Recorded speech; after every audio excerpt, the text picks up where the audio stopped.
Raised in Canada to Russian parents, Vitalik Buterin is the blockchain movement's biggest celebrity. He created the Ethereum blockchain when he was just 21 years old, and its cryptocurrency, the Ether, is second only to Bitcoin. Its market cap increased by over 10,000% in 2017. Vitalik has been on a global campaign to raise awareness of his creation and its potential implications for business, finance, and government. We caught up with him in Russia, where the government hopes that Ethereum can be as transformative for their own finances as it's been for his. So I heard about Bitcoin for the first time in maybe February 2011. Eventually, I found a guy who was willing to pay me 5 Bitcoins per article for writing articles for his Bitcoin blog. And what was Bitcoin worth at the time? Each Bitcoin was $0.8. $0.8, so you're doing 5 per article, and now that would be $5,000 an article. Right. More or less. Okay. Being a high school guy with not much money, I thought $1.5 an hour was a fairly reasonable wage. So I, That was a good deal to you. yeah, totally. $5 an hour. Yeah, fight for 1.5. I earned 20 Bitcoins. Then I spent 8.5 of them on a t-shirt. And I figured, oh, cool, this all actually works. And what really struck out at me was this idea that it actually is still possible for people to come together and create an entire new financial system. And this seemed kind of very empowering to me. Hearing you talk about recreating a financial system, there's something sort of utopian about it, isn't there? Get rid of all the old stuff and create something totally from scratch.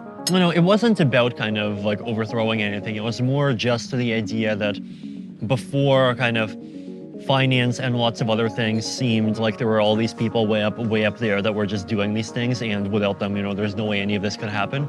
And here, it just made it very obvious that money is just something that a community can make for itself whenever it wants. We know what decentralized networks are. I'm sure you've heard of BitTorrent and all the various file sharing networks, like all the various decentralized messaging systems. There was this group of cypherpunks that thought, okay, you can do all of those things in a decentralized way, but why can't we do decentralized cash?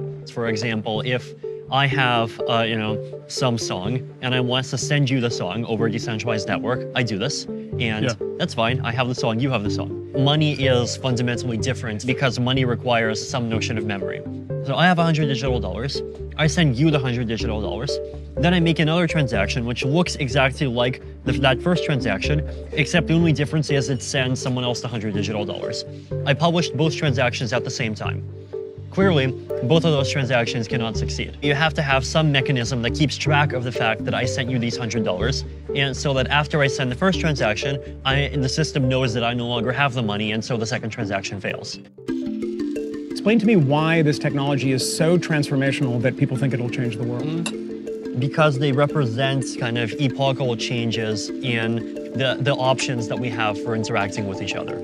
With Bitcoin, it's you don't need banks to send money anymore. It's just something that happens directly peer-to-peer.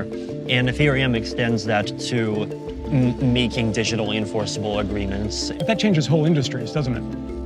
And it hasn't yet, but we'll see. Do you feel like the destroyer of worlds here? You can essentially eliminate how many jobs by doing that? Destroyer of jobs, creator of better ones. Because that's pretty good.